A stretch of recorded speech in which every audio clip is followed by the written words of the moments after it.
so pleased I waited to hear the noble Lord Clement Jones, make an excellent speech. And in case what he has said is apposite. And I hope my noble friend the Minister will deal with the point about the quality of this review and how public it will be.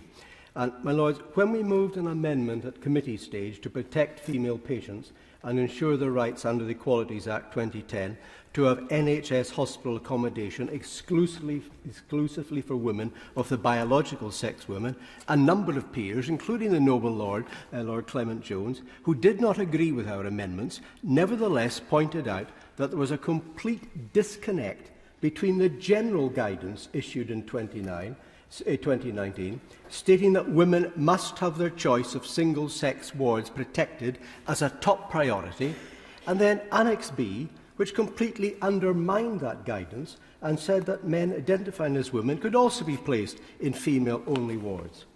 The general guidance, and that Annex B guidance, fails to set out the rights biological women have under the Equalities Act, and our amendments seek to rectify that by calling for Annex B to be rewritten as soon as possible and for the new guidance to clearly spell out to NHS trusts the exceptions and the rights of women under the Equalities Act as far as healthcare is concerned.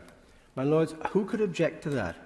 Well, of course, the main briefing against this perfectly reasonable suggestion comes from Stonewall, a now thoroughly discredited organisation which has abandoned gay women. They've been thrown out of this place and many other organisations, and yet they're pushed their ideology in contravention of the facts. Now, Stonewall did an absolutely excellent job when they were created, fighting for gay and lesbian equality, but they have abandoned gay people, especially lesbian women, in a feverish pursuit of trans ideology. Now, when we debated this before, and in terms of prison units as well for women, many peers seemed to think that most trans women had made strenuous efforts to become women. That is simply not the case, as my noble friend Lord Farmer has pointed out. Only a very small minority, well under 5%, with genuine gender dysphoria, have taken hormone treatment, have had operations, and have adopted the lifestyle, behaviour and character of women. I salute their courage in all the steps they have taken to change their gender and live in that lifestyle.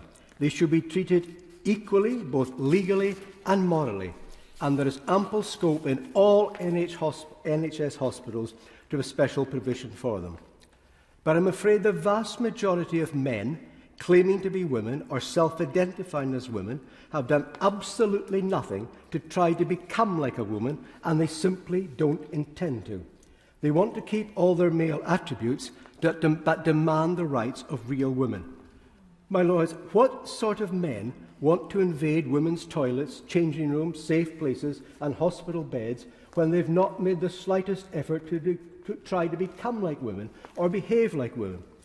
I suggest they are acting out a perverse fetish whereby they can go into women's spaces, flash their body parts and get away with it when they'll be arrested if they did that outside. Therefore, whilst we should have the utmost respect for women, for men, and men who have genuinely made the change to become women, we should have nothing but contempt for these fake trans women. Now, we may not force a vote on this tonight, but a time is coming soon when we will, and government ministers had better choose the right side. Last week, the Right Honourable Lady Harriet Harman said that Labour had a problem with women. Well, I commend her honesty. Also last week, the Shadow Home Secretary, Yvette Cooper, was asked to define a woman, and 3 times she said that she did not want to go down that rabbit hole on this. Now, most dictionaries define the Alice in Wonderland down the rabbit hole as meaning entering a strange and absurd alternative universe. The Shadow Minister for Women, Annalise Dodds, was asked the same question in Women's Hour, and she said that the definition of a woman depended on context. So, noble baronesses, there you have it.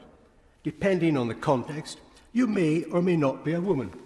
And trying to define your biological sex more may result in entering a strange and alternative universe. But, my Lords, of course, there's always a man who can cut through all of that nonsense and define a woman. Keir Starmer was able to pronounce that trans women are women. That's the answer of a lawyer, not a doctor. No, Sir Keir. Men can legally change their gender and call themselves trans women, but they are still men, not women. No wonder J.K. Rowling said at the weekend, quote, "I don't think our politicians have the slightest idea how much anger is building among women from all walks of life at the attempts to threaten and intimidate them out of speaking publicly about their own rights, their own bodies and their own lives."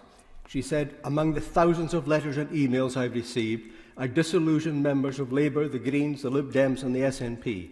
Women are scared, outraged and angry at the deaf ear turned to their well-founded concerns."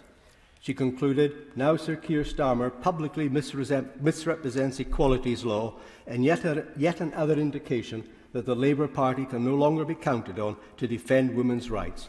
But I repeat," she said, "women are organising across party lines and the resolve and their anger are growing." Unquote. Now, I know that most noble ministers in this place have a sensible view on this, but they are tied to the policies of cabinet ministers in another place. So I say to my right honourable friends in another place, get off the fence soon and publicly support women, or suffer the same fate of the opposition parties who are now regarded as hostile to women. Accepting this amendment will be a start to showing that the government will defend the rights of women to have their own safe spaces, their dignity respected and the Equalities Act properly applied in all NHS facilities. I am pleased to support my noble friend Baroness Nichols.